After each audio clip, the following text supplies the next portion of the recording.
नमस्कार, मैं हूँ रीता गौतम और आप देख रहे हैं समय न्यूज़ की खास खबर। आइए रुक करते हैं आज की खास खबरों की ओर। मिर्जापुर में रामनवमी के पर्व पर आज यानी 17 अप्रैल को श्री राम जन्मोत्सव शोभा यात्रा धूमधाम से निकाला गया। इसके पूर्व नगर में मोटरसाइकिल जन जागरण यात्रा भी निकाली गई थी। सड़क पर धर्म ध्वजा फहराते युवाओं का जत्था नगर के विभिन्न मार्गों पर भ्रमण कर शंभुहाल मंदिर पर जाकर संपन्न हुआ। यात्रा में शामिल युवाओं के जय घोष और जय श्री राम के नारों से नगर भक्ति के रंग में रंग गया। ललाट पर तिलक, हाथ में धर्म ध्वजा और जय श्री राम के गूंज रहे नारों से नगर में आबो हवा ही बदल गई। वहीं जगह जगह राम भक्तों के लिए पानी शरबत का इंतजाम किया गया था। श्री राम जन्मोत्सव शोभा यात्रा के नवनियुक्त जिलाध्यक्ष विवेक बर्नवाल ने रामनवमी के पर्व पर प्रदेशवासियों को हार्दिक बधाई एवं शुभकामनाएं दी। श्री राम जन्मोत्सव शोभा यात्रा के संस्थापक मनोज श्रीवास्तव ने कहा कि रामनवमी भगवान श्री राम का जन्मोत्सव है। रामनवमी के पर्व के साथ ही चैत्र नवरात्रि का पूजन भी संपन्न होता है।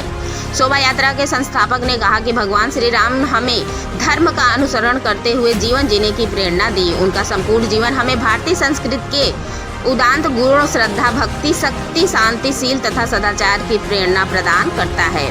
मनोज श्रीवास्तव ने कहा कि भगवान श्री राम का चरित्र जीवन के प्रत्येक क्षेत्र में अनुकरणीय आदर्श प्रस्तुत करता है।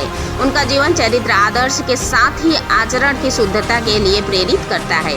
मर्यादा पुरुषोत्तम के रूप में भगवान श्री राम का जीवन हम सभी को त्याग, मर्यादाओं के पालन और कर्तव्य परायणता की सीख देता है। उनके महान चरित्र की उच्च विद्या जनमानस को शक्ति और आनंद प्रदान करती है। उनके चरित्र में पग पर मर्यादा, त्याग, प्रेम और लोक व्यवहार के दर्शन होते हैं। मनोज श्रीवास्तव ने कहा कि रामनवमी का पर्व मर्यादा पुरुषोत्तम श्री राम के संदेशों को अपने व्यक्तित्व में उतारने के लिए संकल्पित होने का अवसर है। नगरवासियों के लिए यह अत्यंत गौरवपूर्ण कि भगवान श्री राम की जन्मस्थली अयोध्या यही हमारे प्रदेश में है। प्रत्येक वर्ष रामनवमी के अवसर पर देश के कोने कोने से श्रद्धालुओं यहाँ आते हैं। रामनवमी के पावन अवसर पर भगवान श्री राम के जन्मोत्सव को श्रद्धा और भक्ति भाव से मनाने के साथ ही हमें इस तथ्य का भी बोध होना चाहिए कि प्रभु श्री राम के आदर्शों को अपने आचरण में उतारने की आवश्यकता है। करोड़ करोड़ हिंदुओं के हृदय में निवास करने वाले अखिल ब्रह्मांड के नायक, इस राष्ट्र के आत्मा और परमात्मा, इस राष्ट्र के लोक नायक और लोकपालक, इस राष्ट्र के पौरुष और पुरुषार्थ मर्यादा पुरुषोत्तम प्रभु श्री राम का प्राकट्य दिवस है। आज और आदिकाल से देश नहीं दुनिया के अंदर रहने वाला संपूर्ण हिंदू समाज भगवान श्री राम के प्राकट्य दिवस को बड़े धूमधाम से मनाता रहा है।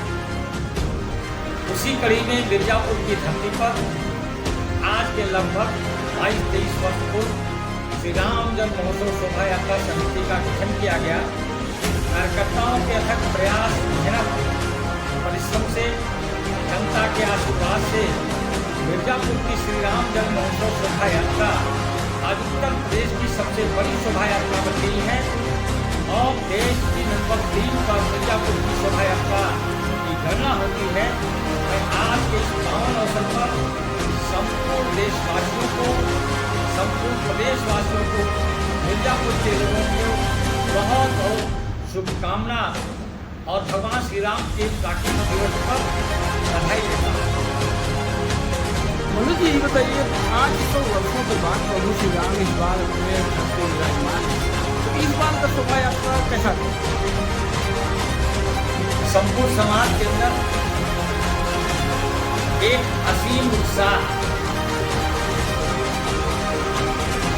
इतने वर्ष की साधना लोगों की सफल हुई है। इसलिए एक पूरे प्रदेश नहीं देश के अंदर भगवान श्री राम के प्राकट्य दिवस के अवसर पर बहुत बड़ा एक उत्साह का वायुमंडल दिखलाई पड़ रहा है और मिर्जापुर में भी दिखलाई पड़ रहा है।